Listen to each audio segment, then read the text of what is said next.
Thank you, Sally. Yeah, I first learned of what Wendell did for Aaron at Wendell's funeral. Aaron spoke, that's Sally's daughter, and shared how Wendell had taught her how to drive. And I thought at the time, what a gift to give to a parent. I was stuck in the car all those times, and sometimes I just wanted out of the car. So I do appreciate you sharing that memory of Wendell, Sally. Thank you so much. Every organization has a mission statement. Churches have mission statements. Denominations have mission statements. Businesses have mission statements. Corporations have mission statements. It just seems to be a prolific kind of a phenomena that's going on in our world today. In fact, there's a website that you can go and you can see all these different mission statements, and then you can just insert whatever organization you want into the mission statement, and then you can adopt that as your own. And that often feels like that's how they come up with mission statements sometimes, doesn't it? Oftentimes you'll find them on the wall of a business. You'll find our mission statement on the cover of your bulletin. For instance, it's you have it every Sunday before you. Here's one that was on a corporate kind of area where you met the receptionist and then told who you were there to see, headquarters office, and it said respect and comma.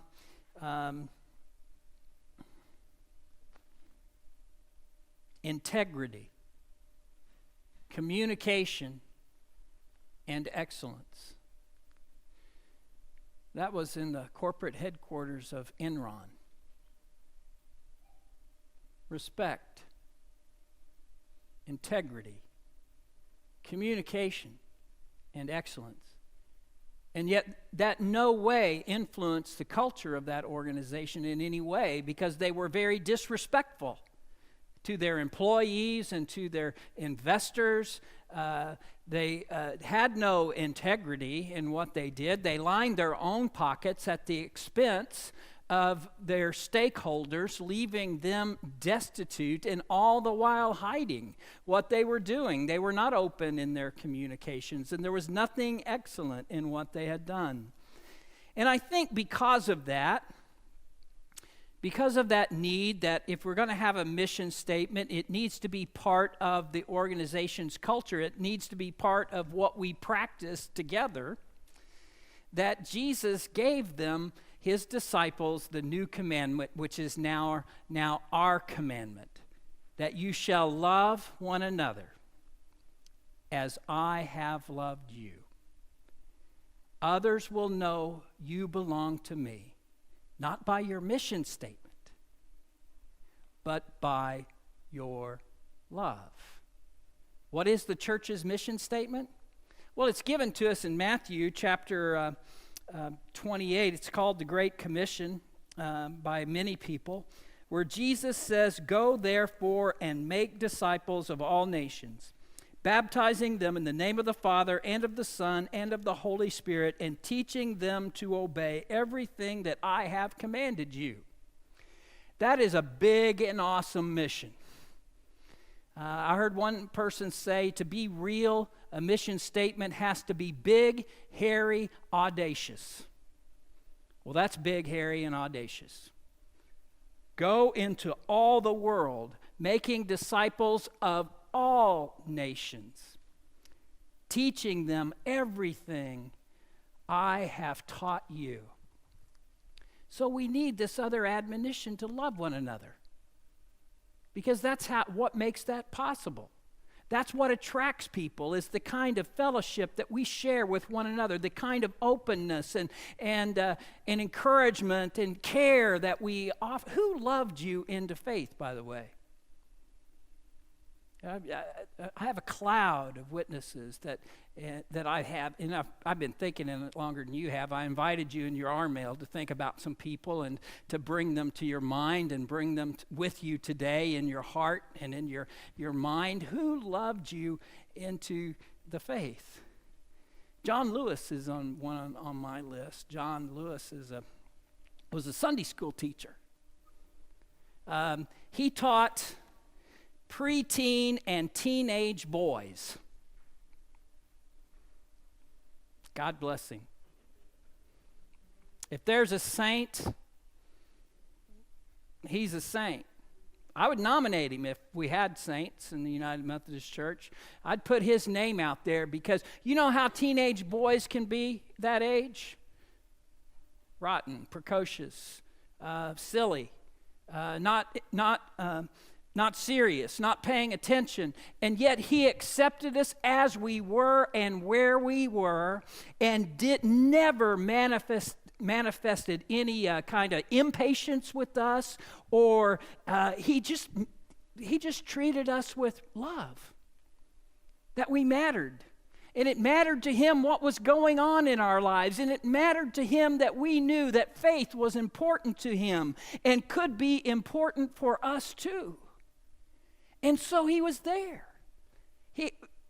Week after week, year after year, he stayed there and was there.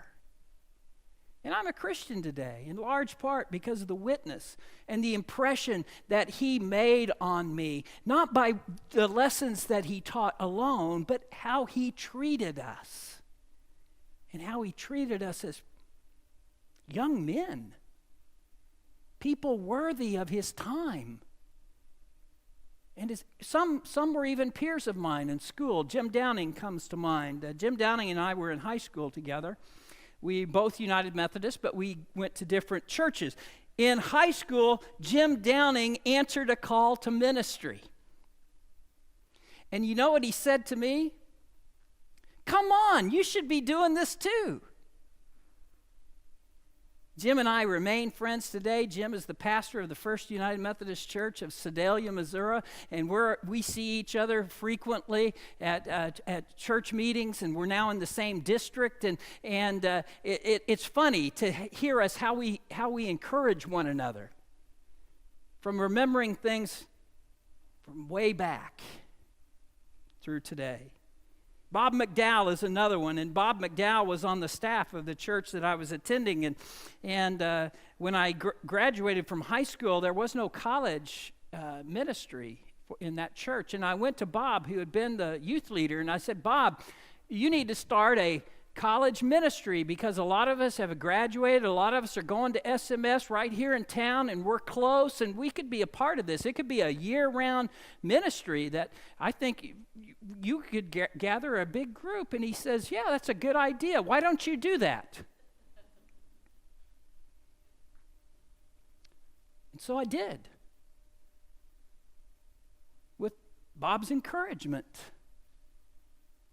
You see, each of those people loved me enough to see in me what I couldn't see in myself at the time.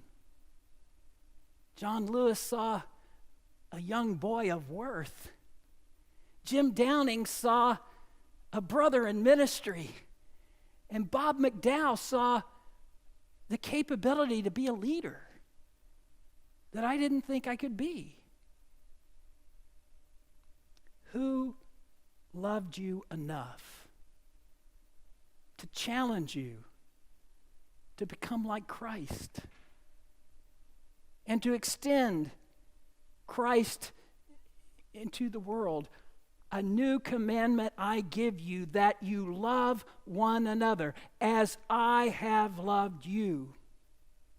Others will know that you belong to me because of your love. And we toss that word around a lot, don't we? We love things, we love shows, we like things, and so we say we love them. Or we have high regard for something, and so we say we love it. But in Greek, they've got some choices in the word for love that they use, and it's in red letters, this commandment, so it comes from Jesus, and John's written it down for us, and he remembered Jesus using a form of agape for his command to love, and that form means unconditional love.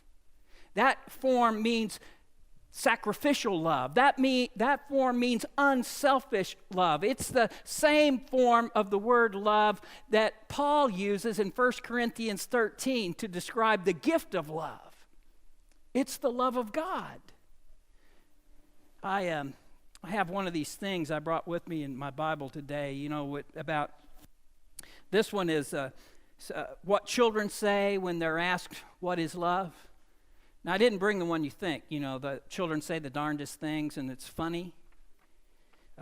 This is more, children say deeper things than you would expect, more thoughtful things. And it could be, I don't know, social scientists did this experiment, and they would be smarter and know a little bit more about this than I would, but it could be that maybe children are innocent enough that they know more about love than we older people do, because we forgot. What does love mean? When my grandmother got arthritis, she couldn't bend over and paint her toenails anymore. So my grandfather does it for her all the time, even when his hands got arthritis too. That's love. When someone loves you, the way they say your name is different. You know that your name is safe in their mouth. Love is when you go out to eat and give somebody most of your French fries without making them give you any of theirs. Love is when someone hurts you and you get so mad, but you don't yell at them because you know it would hurt their feelings. If you want to learn to love better, you should start with a friend whom you hate. When you tell someone something bad about yourself and you're scared they won't love you anymore, but then you get surprised because not only do they still love you, they love you even more. Love is like a little old woman and a little old man who are still friends even after they know each other so well. You really shouldn't say, I love you, unless you mean it.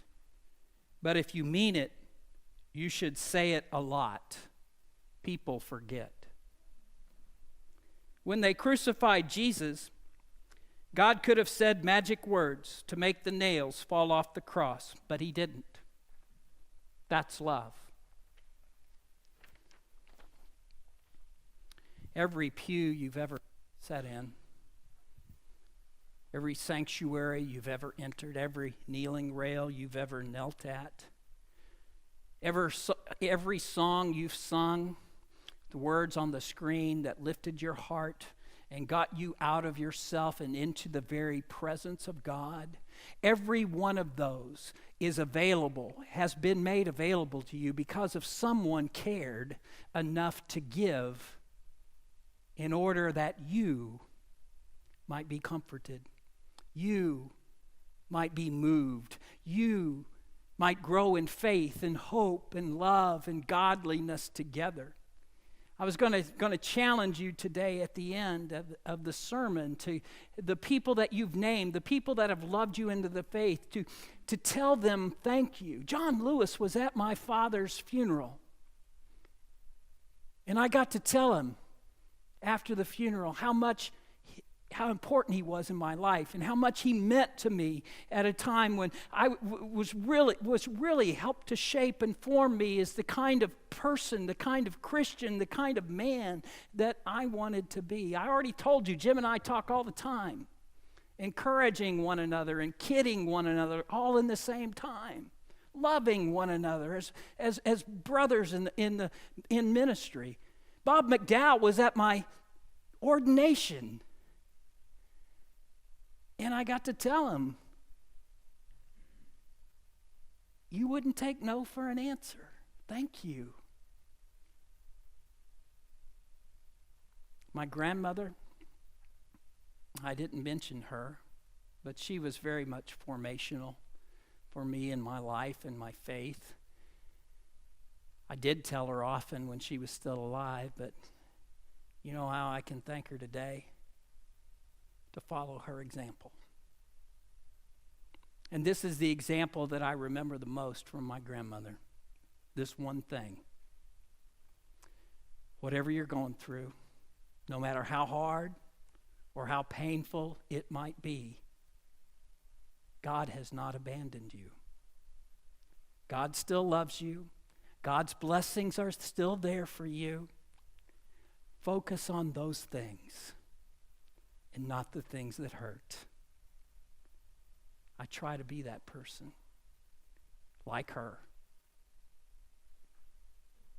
Because all of these people were Christ-like to me and gave me a heart that wanted to be more like Christ too. Let's pray.